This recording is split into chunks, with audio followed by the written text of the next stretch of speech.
The Republic of Zambia lies in the center of southern Africa. It has also been near the center of black African aspirations since it became an independent country in 1964. Zambia offers an important model for anyone interested in the movement for black majority rule in southern Africa. Formerly known as Northern Rhodesia, Zambia is a landlocked state occupying the elevated plateau country of south-central Africa. At roughly 500 miles north to south and 750 miles east to west, Zambia has a total land area a little larger than the state of Texas, or a little smaller than the South American country of Venezuela. It is bounded by 8 countries: Mozambique, Zimbabwe, and Botswana to the south, Namibia and Angola to the west, Zaire and Tanzania on the north, and Malawi to the east.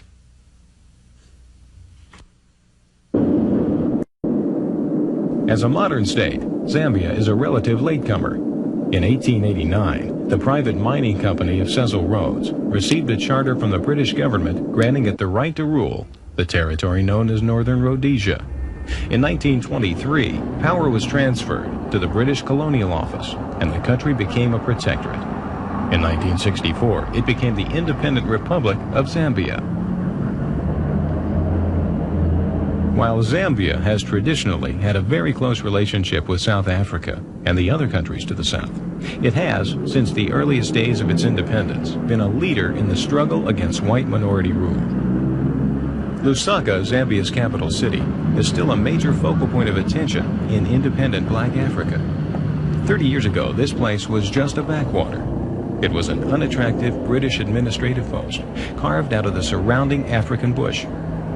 The first capital was located in Livingston on the southern border. In 1934, the British government moved it north along the main rail line to a spot barely on the map. Lusaka became one of Africa's first planned capital cities. Within a year of independence, Lusaka had become a symbol of black aspirations.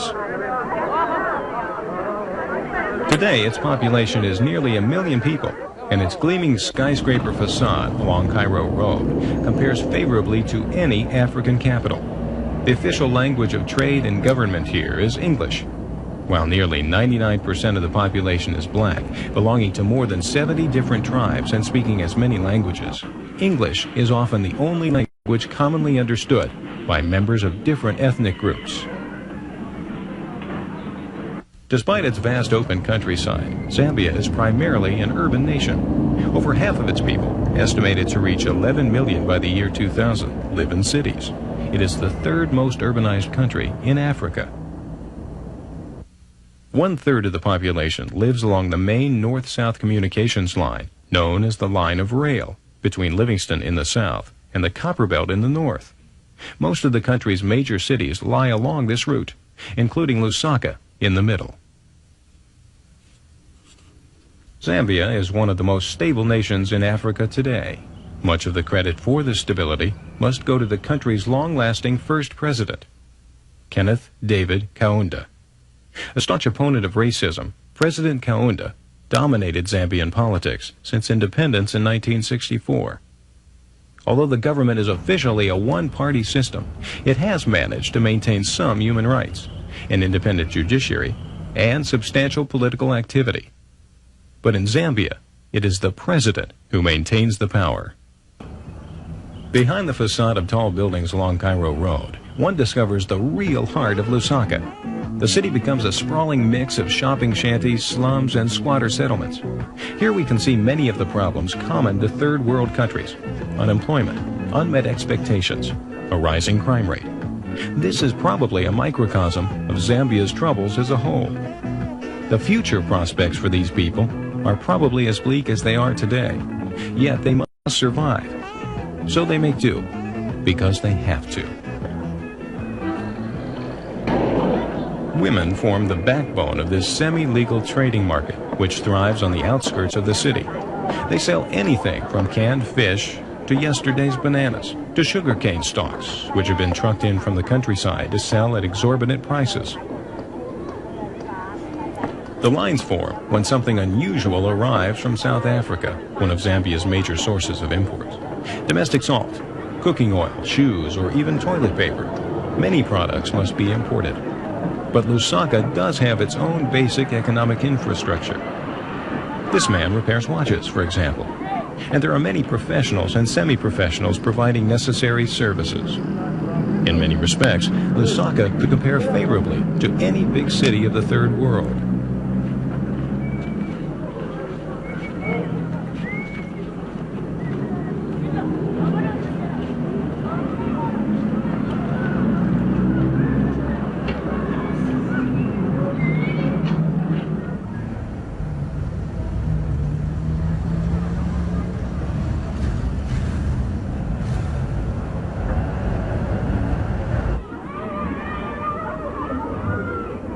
But there is more to Lusaka, away from the hustle-bustle of the central city. For this is where the other half of the Zambian capital lives, where government leaders, civil servants, and other functionaries meet, where the hoi polloi of Lusaka society, white and black, might get together on any day of the week for lunch, and perhaps a dip in the pool.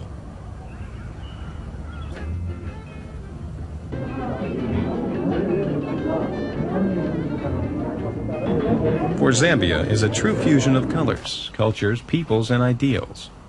President Kaunda has called the country a federation of tribes rather than a nation. That federation today also has room for 3 ethnic minorities: coloreds, Asians, and Europeans. Together they make up slightly more than 1% of the population. And although the number of Europeans in Zambia has declined since independence, the non-African community still numbers above 50,000. For the most part, they have clung to the same social patterns they knew before independence. This group of Afrikaners gets together once a month. About 50 families living in the Lusaka area keep in touch this way. Many came here from South Africa 20 or 30 years ago. Most of them are farmers, and the economic impact they have upon the country far outweighs their numbers.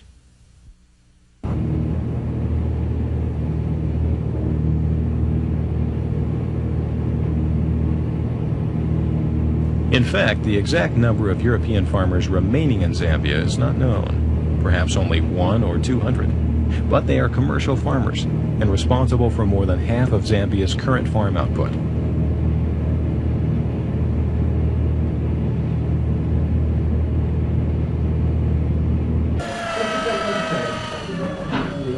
One such man who was carved out of the bush, a minor farming paradise, is Buck Smith. He came from South Africa as a boy to make his life as a farmer. Why did he choose Zambia?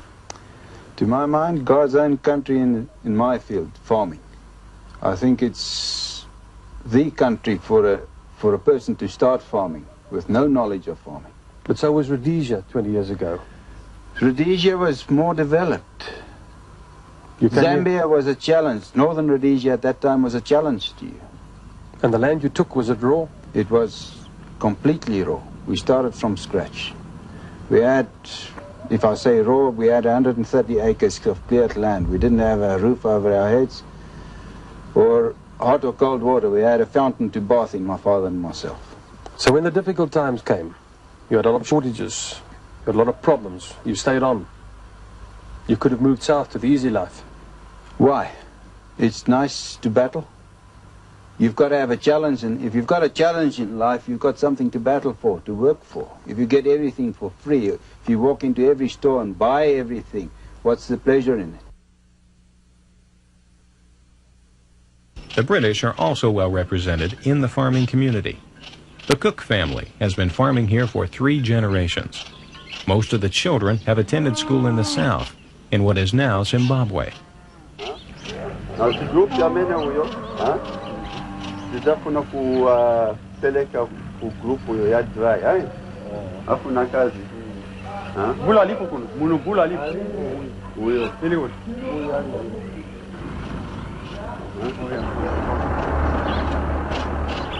Cook sons plan to continue the family tradition of farming in Zambia, and they look to the future with bright prospects.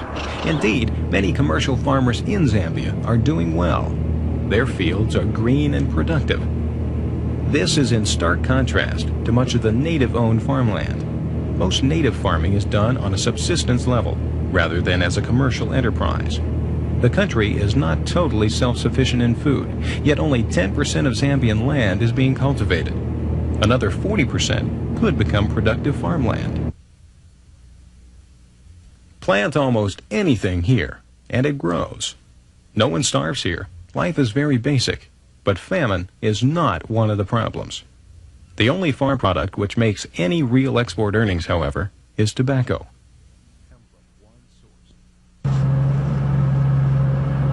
The major export earnings in Zambia come from one source, mining.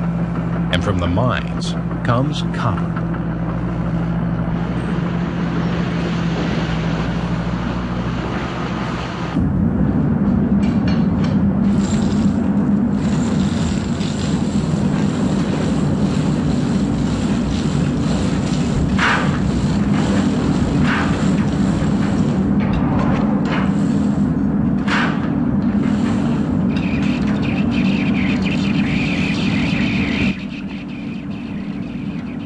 Copper is what attracted Cecil Rhodes here in the first place. In fact, the region has always been known for its copper deposits, as far back as the 2nd century AD. Over 500 years ago, Portuguese sailors wrote about the mines of Bembe, and the famous explorer Livingstone wrote that in 1868 he'd met a coastward-bound caravan from here, carrying 5 tons of copper. Although intensive copper mining has been going on here for over half a century, the mines remain very rich.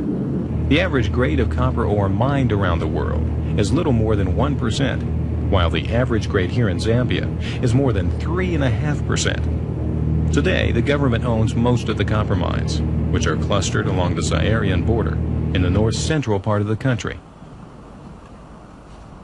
Most of the mines are open-pit strip mines. This one is the largest on the African continent. While Zambia's mines also produce cobalt, lead, zinc, and coal, copper production is by far the most important, providing 95% of the country's foreign exchange earnings. Zambia has about 1/5 of the world's known copper reserves.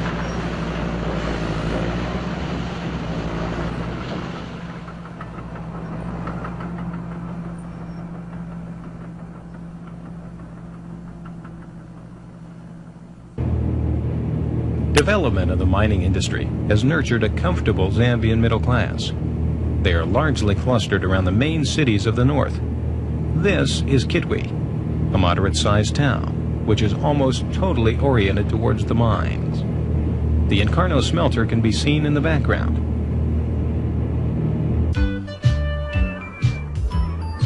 Another benefactor of the mines and the international community they draw to Zambia is the country's educational system. While nearly 2/3 of the adult population have never been to school, prospects for today's children are much better. Zambia has not yet introduced universal and compulsory education, but primary education is free for 7 years. Enrollment is high, over 95%. These students are attending a private school in Lusaka, known as an international school. Surprisingly, it's the largest of 3 international schools on the African continent. It is fully multiracial, founded to serve the needs of the diplomatic community. The concept of international education is gathering momentum for political reasons. Diplomatic missions around the world want their children educated at home with their parents, and the only way they can do this, of course, is have schools that can educate those children at the post. Business companies feel the same way. They can't get the people into developing nations in particular unless there are schools there that can cater to the needs of the children. The 80-plus teachers at the school come from all over the globe, as do their students. Well, we have 52 different nationalities in our student body and 15 or 16 different nationalities in our teaching staff.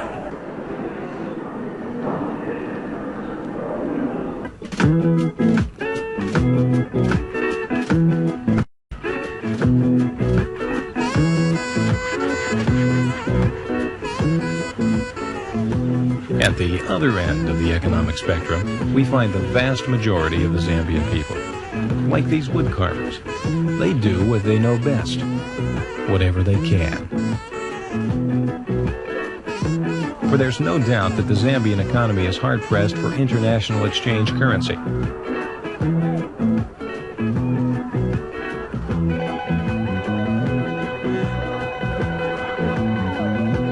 The shelves at the store are well stocked these days, but most of the goods must be imported.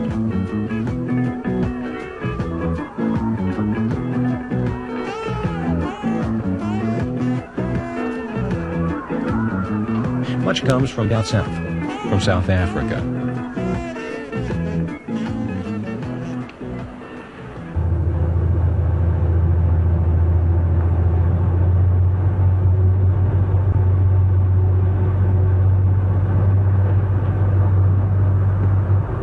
The major paved road leading south from Lusaka to Livingston and the countries to the south is filled with large trucks bringing goods from the south, and money must be found to pay for all this.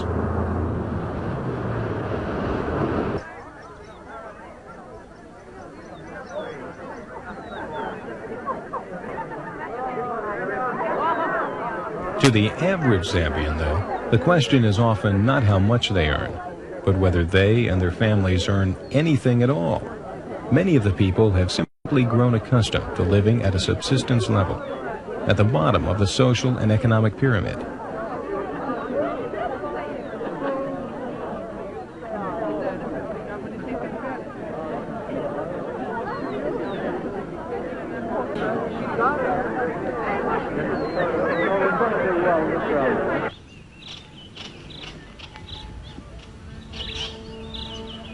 But what about the next generation? What can the future offer these children?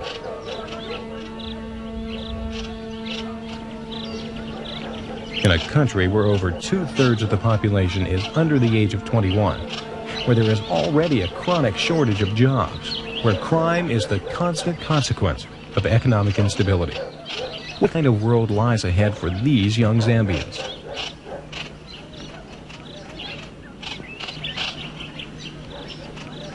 And in a country where copper is so important to the economy. At present rates, known copper reserves will run out in 20 years. Certainly by then, great changes must come to Zambia.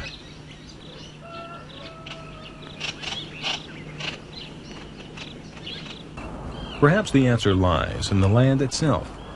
The country's rich, fertile soil might, in the long run, provide the answer to the enigma that is Zambia.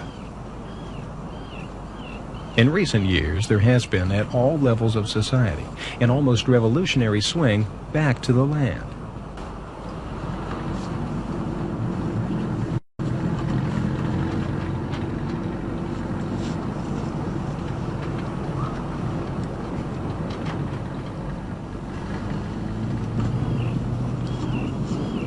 Out in the countryside, much of this vast country remains unspoiled and magnificent.